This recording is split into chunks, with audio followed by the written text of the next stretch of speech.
Kalau ditanya, apa ya Solver yang menjadi sebuah sumber semangat sih dari setiap MK ini sehingga ketika mereka menemukan, "Oh ini, this is me, ini saya banget, ini gue banget."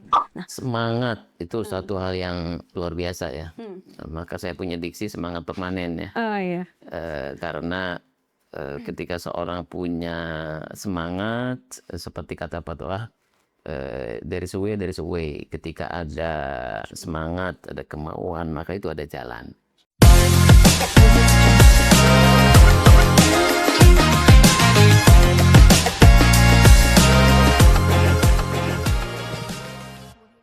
Assalamualaikum warahmatullahi wabarakatuh. Kembali lagi bersama saya Dita Devianti sebagai host di sini, dan juga di sini saya sudah kedatangan tamu spesial yaitu Solver Hari Sanusi. Insyaallah Solver ya. Sehat Solver? Alhamdulillah sehat, Pak Dita. Alhamdulillah sehat. Nah, Solver, di dalam Stephen gitu kan, ketika di sini mungkin sahabat-sahabat semua udah banyak yang tes Stephen gitu lah ya. Yang mana ketika mereka sudah tes Stephen tuh mereka menemukan karpet merahnya, hidup di jalurnya begitu ya, di yang memang asli fitrahnya mereka.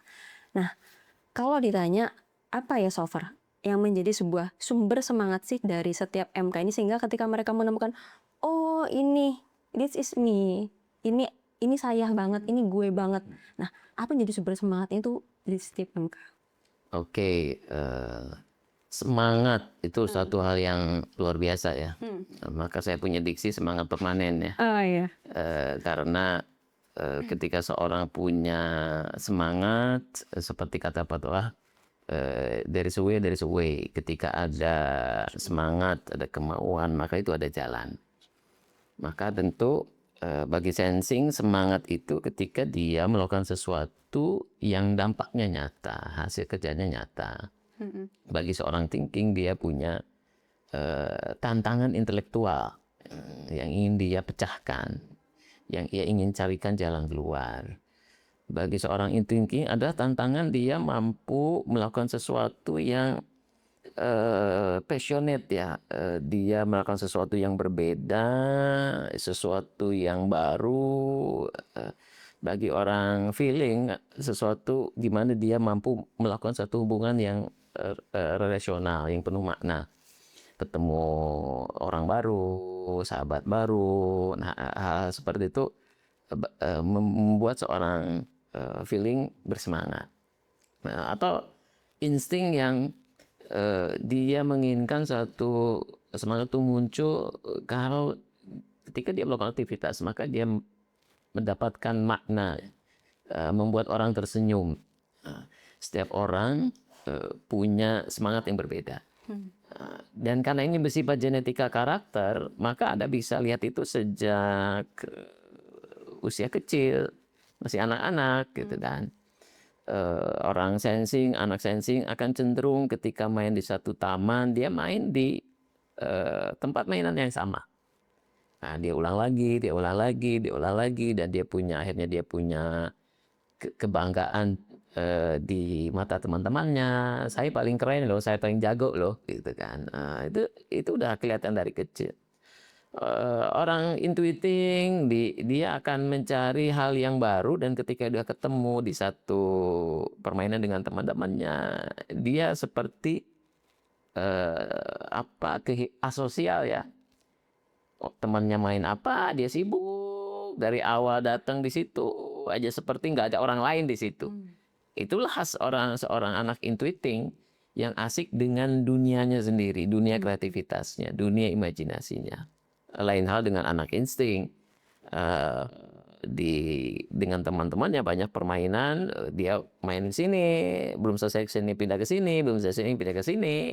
Khas insting yang ingin terlibat pada permainan teman-temannya, tapi sesuka dia tinggalkan gitu kan. Sehingga kadang temennya, loh kemana ada tadi udah main sudah pada hilang ya kayak gitu. Itu atau seorang feeling temennya, dia merasa menjadi orang yang bisa ngatur teman-temannya. Kamu harus gini, kamu harus gini, kamu harus gini, kamu harus gini, kamu ini. Dia senang berinteraksi dengan banyak orang, membangun relasi. Dari kecil saja dah terlihat bagaimana semangat itu muncul. Dan tentu ketika makin besar, semangat ini berubah jadi satu keinginan yang konkret yang ingin dia hadirkan. Saya mau berperan sebagai apa dalam hidup ini. Yang kita sebutnya sebagai hope, ya, harapan. Entah itu dalam bentuk kepemilikan, entah itu dalam bentuk profesi akan dipilih. Maka disitulah maka dia akan, semangat ini akan membuat orang itu terus bertumbuh. Namun ketika orang tidak kenal Steve ini, Mbak Dita, modenya bukan mode bertumbuh, tapi mode bertahan.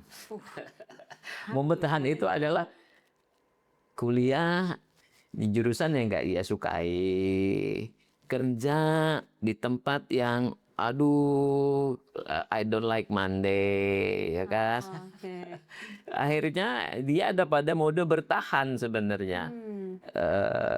Tidak bertumbuh. Dalam konteks Stephen dia ada pada keadaan sabar, bukan keadaan syukur, itu kan. Dalam konteks Stephen kan hidup kita mesti kita desain lingkungan ya 20% sabar, tapi mayoritasnya 80% syukur. Kenapa? Karena akhirnya mode bertumbuh itu tidak kita dapatkan. Nah, semangat itu akan hadir ketika seorang mengenal dirinya. Maka Imam Ali kan mengatakan seorang itu disayang Allah itu tandanya apa sih? Tandanya adalah dia tahu dirinya. Maka dengan Stephen ini ketika orang tahu dirinya, oh saya tahu loh kelebihan saya, tahu saya ngerti betul kemauan-kemauan saya, harapan-harapan saya. Tinggal diwujudkan sebagai apa dalam kehidupan ini yang memberikan manfaat pada orang lain. Disitulah semangat itu hadir. Sehingga ia dengan semangatnya itu mampu mendesain environment, lingkungan yang tepat, yang selaras dengan genetika karakternya. Sehingga semangat itu berubah menjadi satu upaya untuk meniti karpet merah kehidupan terbaiknya dengan fokus satu hebatnya itu. Nah, itulah semangat yang akhirnya berdampak. Semangat yang munculnya menyemangati orang-orang di sekelilingnya. Karena dianya semangat. Karena nggak mungkin orang yang tidak semangat bisa menyemangati orang lain. Misalkan kalau Mbak Rita bicara semangat, tapi intonasinya, teman-teman semangat ya, semangat ya. Itu pasti teman-temannya kayaknya nggak semangat dari. Karena intonasinya tidak menunjukkan semangat dari dalam dirinya. Dalam dirinya. Oke, jadi luar biasa. Jadi penting sekali tadi ya Sobat ya, bahwasanya sumber semangat di tiap MK itu pasti juga akan kelihatan ya. Dan berarti itu akan terus menerus akan selalu seperti itu gitu polanya ya. Iya. Pastinya ya. Oke, Masya Allah, luar biasa. Jadi ketika tadi sumber semangatnya sudah ditemukan begitu dari masing-masing mesin kecerdasan, maka ketika kita sudah menemukan, oh ini yang jadi sumber semangatnya, ini yang bikin apa ya, mood booster mungkin ya orang ya, mood booster jadi baik lagi, maka disitulah akhirnya orang itu bisa kembali lagi kepada dirinya sendiri. Oke. So, luar biasa ya, insight dari malam pada hari ini. Maka pastikan sahabat semua di sini untuk terus like, comment, subscribe, dan juga bagikan konten ini selanjutnya, dan pastikan juga untuk bisa semakin untuk bisa menonton juga di podcast-podcast selanjutnya, atau bisa juga memberikan usulan-usulan tertentu kira-kira akan bahas apa lagi ya next lagi gitu. Terima kasih banyak Sofer Haris Sanusi. Sama-sama Dita. Saya Dita Nevianti pamit undur diri, mohon maaf lahir dan batin. Assalamualaikum warahmatullahi wabarakatuh.